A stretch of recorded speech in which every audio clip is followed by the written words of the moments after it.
Hello, wonderful students. Today I'm going to read you a beautiful story called Gingerbread Mouse by Katie Branton.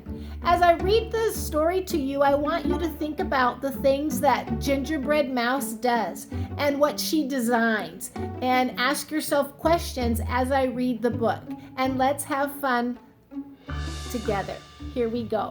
Gingerbread Mouse. A winter snow had covered the forest, but Mouse was cozy in her tiny home. She was snuggled under the covers, fast asleep. Crack! Mouse woke up and ran outside. What was that sound? A huge branch crashed to the ground, missing her by inches. "Oh no," Mouse cried. Her cozy home was ruined. Climbing a tall tree, Mouse saw the twinkling lights of a house nearby.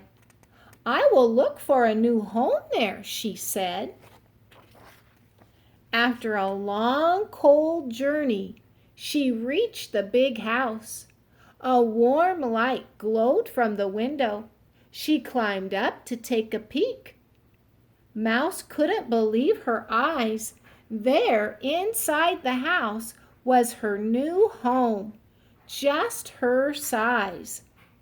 Almost like magic, but how could she get in? And there she is, wondering how is she going to get in there? Then Mouse saw her chance. She jumped up onto the tree as it brushed by and was inside the house in a twinkling. Mouse scurried up onto the table. She couldn't wait to move in. She made a small box into a dresser. She made a rug and curtains from ribbon and string. She made a rocking chair from cardboard. She's quite creative. "This is starting to feel like home," she said softly as she dropped off to sleep. Suddenly, there was a huge crash. Mouse jumped up from her bed. "Ouch!" she heard someone say. A giant man in a red suit stumbled into the room from the fireplace, rubbing his head. He pulled packages from a large bag and placed them under the tree.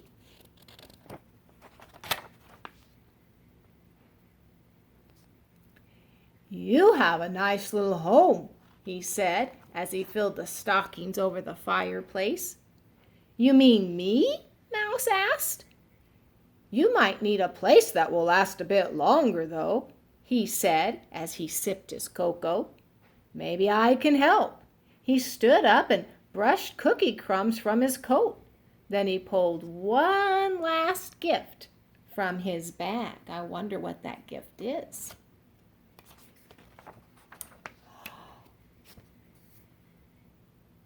And if you guessed a house, I think you're right. Mouse gasped in surprise. There in front of her was the nicest gift she could imagine. "It's beautiful," she cried. But when she turned around, the man in the red suit was gone. "Ho, ho, ho!" she heard echoing from the chimney.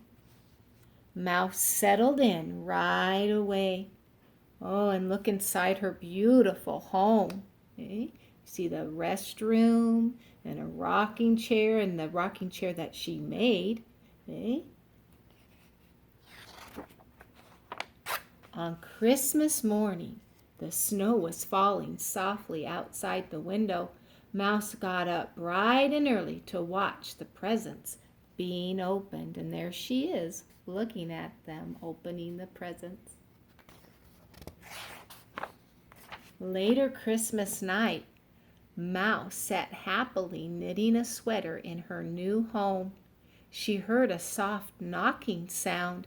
She peeked out the door and saw a package on the doorstep.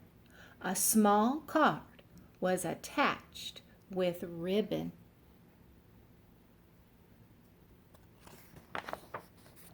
And it says, "Merry Christmas, Gingerbread Mouse." Boys and girls, I hope you enjoyed this story, Gingerbread Mouse. And your assignment for today is to do either two things. It's going to be your choice. You can get creative and go into your house and get a paper bag or some paper and design your own house. If you were to design your own house, design it and then write 3 things about your house that you designed. Or you can take a look at Gingerbread Mouse's house and write 3 details about the inside of her house or the outside, but 3 details about her house. So again, you can either create your own house, get out your crayons and your colors and paper bags and papers, just use what you have, improvise, meaning using what you have, create your own house and then write 3 things about your house, or choose Gingerbread Mouse's new house and write 3 details about her house. Have a wonderful day, and don't forget, a sentence starts with a capital, ends with an end mark, space between each word. See you at the next lesson. Bye-bye, boys and girls.